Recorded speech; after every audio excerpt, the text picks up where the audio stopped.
Court documents reveal one of those facing charges is the Milton Freewater winemaker, who was set to make a significant purchase in Waitsburg.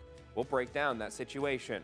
Plus, Yakima business, around for nearly 50 years, has been inundated with calls inquiring about his business's website. The thing is, he doesn't have a website. In fact, the site is based out of the country, and people have been sending them money.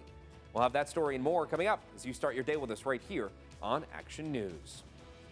Good Friday morning, everybody. I'm Dave Furtado. And I'm meteorologist Jefferson Donovan. And Jefferson, in the world of weather, we're going to jump right into it because we saw another patch of snow, another dusting of snow overnight. And I saw that we're already seeing closures. Well, delays rather, coming up on the docket. Yeah, there's already some school delays. Now, I would say that, well, some of us saw a dusting. Many of us saw more than a dusting. I will say that in Yakima, the models certainly underdid this event. I've been seeing reports of 3 to even 4 inches of snowfall in parts of Yakima County, and that is where we are finding most of the delays so far this morning, and I do believe that the school delay list will be expanded. Now, as we take a look out at Yakima, it might look a bit brighter than normal, and that is because of the reflective snow on the ground, providing us a little bit of some of that light. Again, I've seen reports of 3 to even 4 inches in the general Yakima area. Snow showers are still ongoing this morning. Now, as we do look at our current school delays, we are seeing Mount Adams under a 2-hour delay,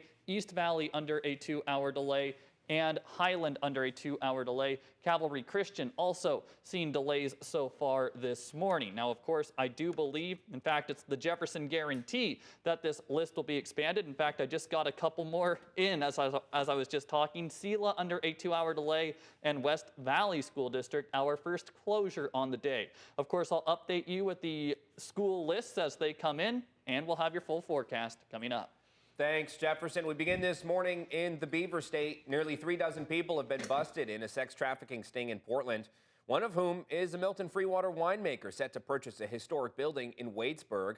According to court documents, the 46-year-old man pleaded not guilty on Friday to one misdemeanor count of prostitution procurement following a citation on New Year's Day. Him and his wife had entered into an agreement with the Waitsburg city leaders to buy the old City Hall building. When asked if these revelations would impact the sale, the Waitsburg city administrator stated that, quote, "I don't have any comments about this. We haven't talked to the buyer, don't intend to. We're going to let the process play out." Now, in a previous interview, city leaders stated the sale was set to be finalized in mid-March. The 46-year-old is scheduled to be back in court on March 7th. And a Glebe man is accused of having sex with a teenage girl and was recently sentenced to prison. David Morfin pleaded guilty in Yakima County Superior Court on January 22nd to using a cell phone to communicate with a minor for immoral purposes. In return for his plea, prosecutors dropped charges of commercial sexual abuse of a minor and possession of child pornography. The judge sentenced Morfin to 1 day in jail and ordered him to have no contact with the girl. A man is in custody after deputies say he went out on a drunken rampage, destroying several cars with heavy machinery. These photos shared by Benton County Sheriff's deputies show some of the destruction after family members called 911 to report that the man was under the influence and smashing up cars. Eventually, you'll see that the telehandler was driving, tipped over, and he fled on foot. Deputies were able to catch up with him and booked him into the Benton County Jail for DUI and malicious mischief. A long-established Yakima business owner is being inundated with calls about his company's website from buyers across the country. The only problem, the business doesn't even have a website. KIMA's John Franklin tells us how this has been affecting the business owner. We've been in business for over 40 years, 45 years, manufacturing these, and I've been working here for 44. Jim Coons owns Carrier Transports along the railroad tracks in Yakima. One day in December, he learned about a website for his company. I would get a phone call from an out of area code, and people would ask about the equipment that was on our website. And we don't have a website, and we don't sell equipment. And so it took a few of these phone calls to get figured out what was going on. The website in question advertises services that in reality Carrier Transports does not offer. In fact, most of what they do is service these trailers behind me, which are primarily used for transporting fruit. There's been, my rough count, maybe 160, 170 phone calls about this from people looking for our website, which we don't have, and find out information about the equipment that we're selling. Coons estimates that altogether, people have spent around $73,000 on this website, which uses his company's name and address, but there is no authentic connection with his business at all. I think the smallest has been $7,000 up to $18,000. People have told me that they have sent to these people. He has contacted law enforcement, but they are unable to assist him or the people who have been scammed. I would have thought there'd been more help, but they say that since a crime has not been committed against our company or against me, there's nothing they can do.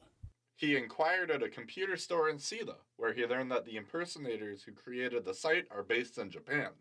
After answering phone calls from over 100 people inquiring about a fraudulent business, Coons can't see the situation ending happily. I can see the train going down the track towards the school bus, and I know it's going to happen, but I can't stop it. John Franklin, Action News. KIMA's John Franklin, thank you. And a reminder, do not buy anything from the fraudulent website, which is carriertransports.com. Cuttons told us as of 4:30 yesterday afternoon, he had received 16 phone calls asking about the website. Fortunately, none of these people had spent any money through the fraudulent site. New funding is available for local nonprofits operating in the Columbia Basin. Leaders with United Way of Benton and Franklin counties tell us nearly $147,000 has been allocated between the two counties, from the Emergency Food and Shelter Program. They say while they received less money this year compared to last, the need in our community continues to grow.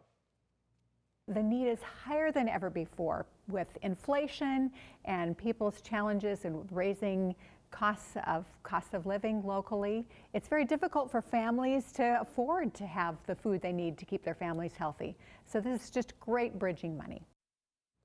Notable nonprofits to apply for the funding include the Salvation Army, Second Harvest, and Domestic Violence Services. You can find more information on how to apply for EFSP funds up on our website, KEPRTV.com.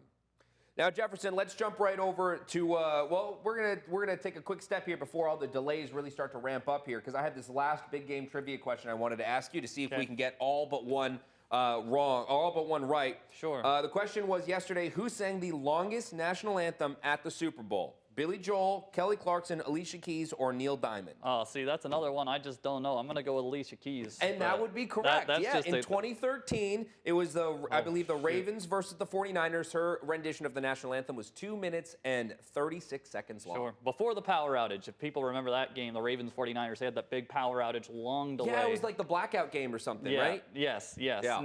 Now, hopefully we don't have any power outages here locally because of the snow. Hopefully people are responsible on the roads, don't go slipping and sliding off and hit any power poles. But we are looking at snow falling across the forecast area this morning. Now, snow will generally taper off throughout the course of the day. The good news is that for the Tri-Cities and Yakima, we are going to be looking at that snow melting this afternoon as high temperatures near 40 degrees. For Walla Walla and Pendleton, we will hold on to the snow a bit longer and temperatures will stay near freezing. So I'm not too confident about snow melting in those communities. Also, I do want to just update you, one closure in our area. West Valley School District is closed. We'll have our full list of closures and delays when it comes to local school districts coming up.